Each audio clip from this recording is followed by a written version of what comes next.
morning, it's Ginny and Tim. Hello. We're going to talk today about the secret life of your office tech.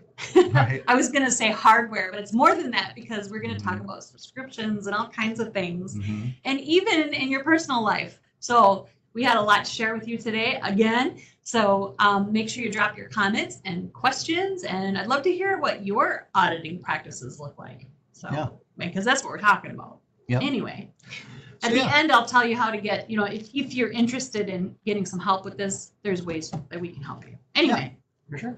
Continue. What do we got? What's hiding in our office tech? All right. So you probably know exactly. Yeah. So just kind of the intro here talks about how you probably know already what you pay for your internet bill, maybe your phone system bill, licenses for software like Microsoft. You're like, oh, I know my Microsoft cost is this much. Yeah. But what about the tools that you barely noticed? So we're getting into that where there can be subscriptions, devices, or behind-the-scenes processes that are quietly draining the budget and wasting your team's time.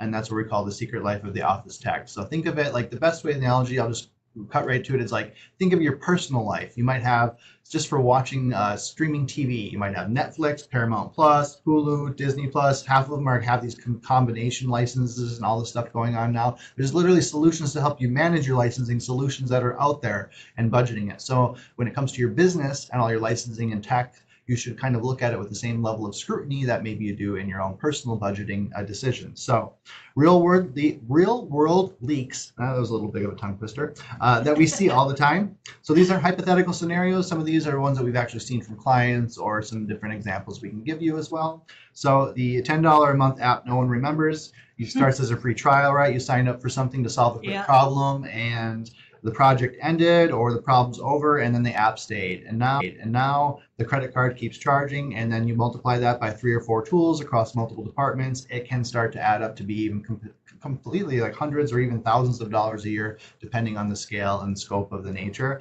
I mean, myself, I was guilty of that too, as I had this note-taking tool I signed up one time ago called like a Notion or something like that.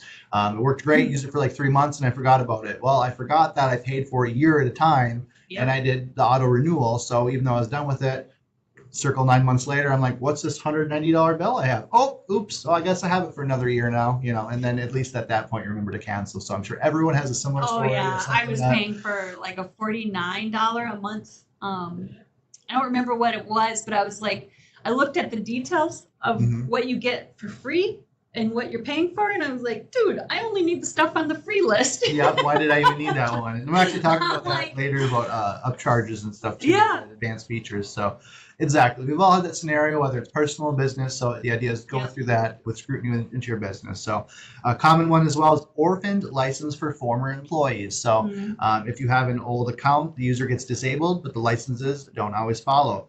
We routinely find Microsoft 365, Adobe, accounting, or industry-specific licenses still assigned to users who may have left months or potentially years ago. And each one could be from $20 to potentially $60 per month. But over time, the waste compounds. Or maybe you had the license you could have reassigned to the new employee that came in instead of buying another one. So again, having that license, and we'll help you a little bit that, if you're one of our clients, you're used to getting licensing through us, and we can help you with that situation. I just did that with somebody the other day because the nonprofit licensing is going away. The premiums are not free anymore. Oh, really? So I've been auditing their accounts to find out who's using the 10 free ones, because now they're going to be charged. So they might not want all 10. Yeah, and licensing changes every year. I don't even have time to keep up with it. That's Jimmy's specialty. So, but yeah, that's definitely something that we can help you with if you're not already a client of ours. Otherwise, if you're a client of ours, you're used to that. But still, even if we're helping you with it, it's still to kind of own it or maybe think about it every time you have that staff change. Let us know, and we can help you with that kind of stuff. Yep.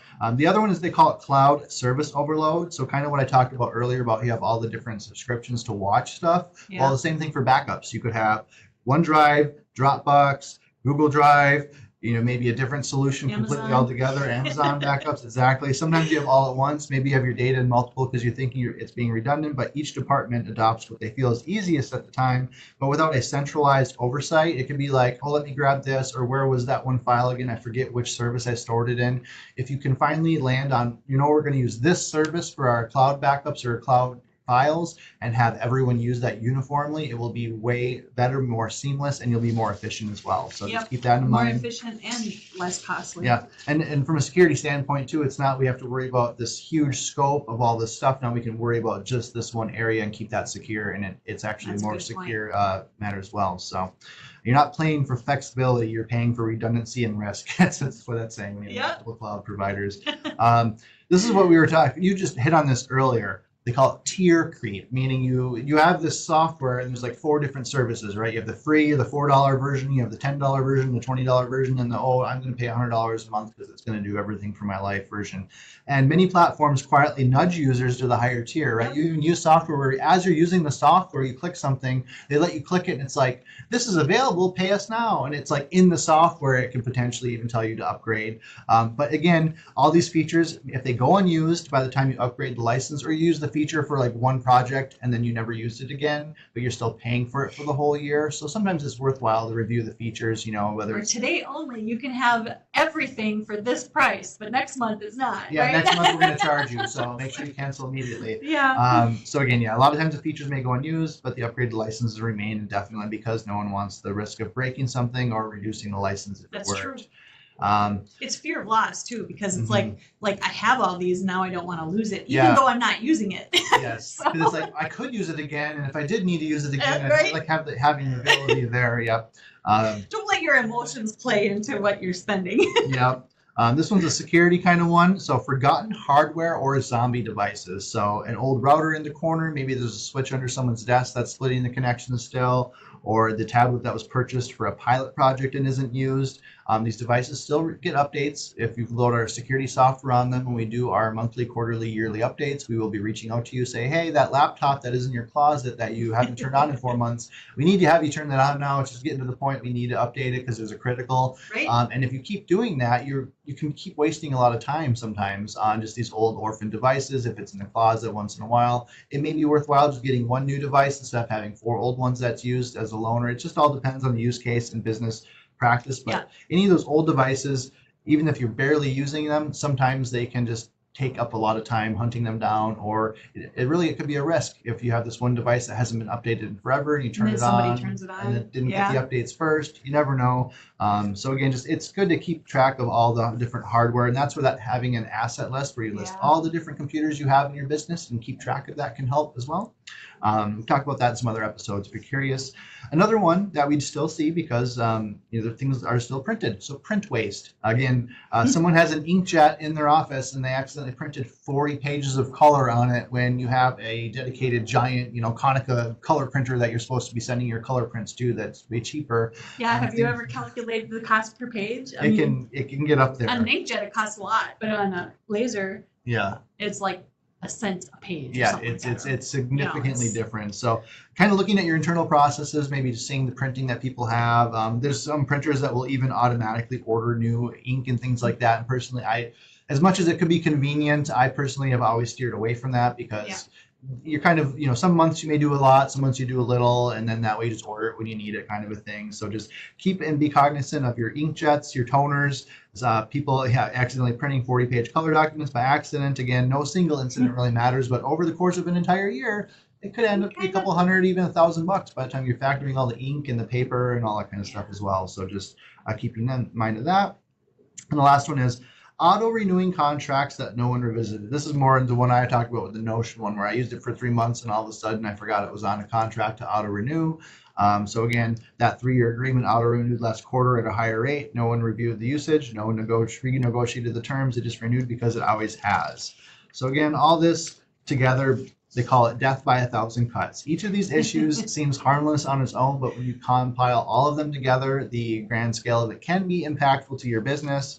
So together they result in lost money, lost time, lost focus, and it's just not a business problem. The same slow drip happening to individuals and families at home. That's why I started with that analogy. You've probably already done a light version of this with your budget internally at home. So now just take that, scale it to your business. Now, if you're a client of ours, we can do things to help you maybe track down that software. We can do what's called an installed software report. So if you're using our tools and our solutions, we can take all of the computers you have and get basically a big list of all the software you have installed across all your computers. And then you can look at that list and be like, oh yeah, I don't know why why Tim still uses Adobe Photoshop. We used that for a year and we don't have it anymore. Maybe it's on the computer and it's not licensed and it is turned off. But having that software list, you can at least start to investigate and see what may still be out there, and then plan and clean up your environment from there. So.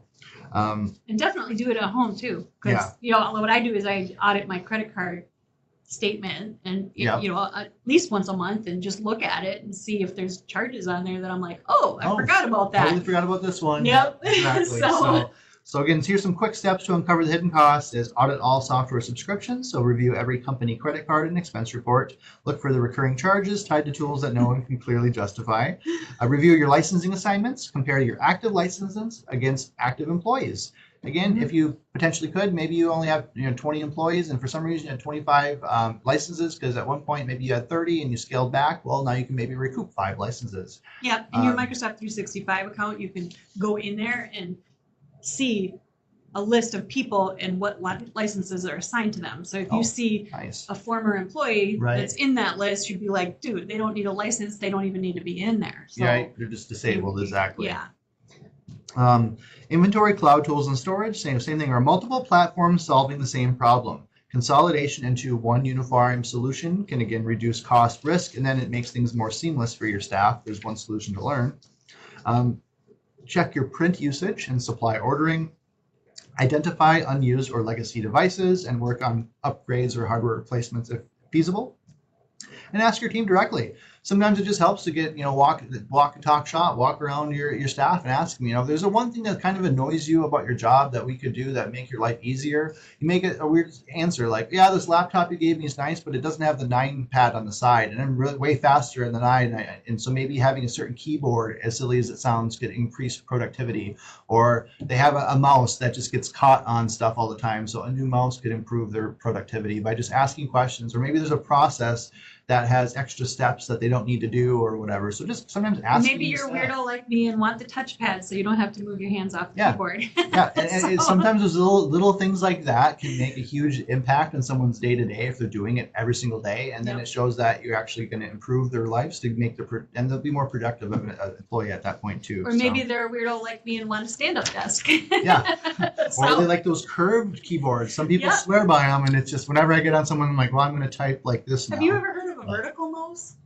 I haven't heard of that one. No. Yeah, there's some. Oh, I think it is where you like hold it this way, right? And Yeah. then like the buttons are on the side or Yeah. something, and you move it. Yeah, it's Interesting. like this. I know the trackballs. I had those are old, but I've used to use those back in the day. But Yep, I had a handful of those, and then I have a handful of people at one company that likes these vertical mice. But maybe it's good for your wrist It's support, interesting. right? Because I then just- yeah. your arms, right, when you go down, are just this way naturally, so you're not having that 90-degree twist. Yeah. So you're probably more. you know. Maybe. Yeah. Maybe. I don't know. Whatever works for you. But yeah, but by So- asking your staff, that's how you find out. So that's Yeah. the last pro tip: is just ask your staff what you can do to help them, and Make that can their also- jobs more efficient, make them happier and more comfortable and healthier. Yeah. So, yeah, that's good stuff. If you need help auditing your stuff, you'll have to do more than just the free security assessment. Yep, that one's not free. That one's asking That the one- customer. That one but- you have to be a client. So after you take your free security assessment and decide you do want to work with us, we can look at that. Yep. So you can get that free security assessment at dstech.net. And we'll see you next time.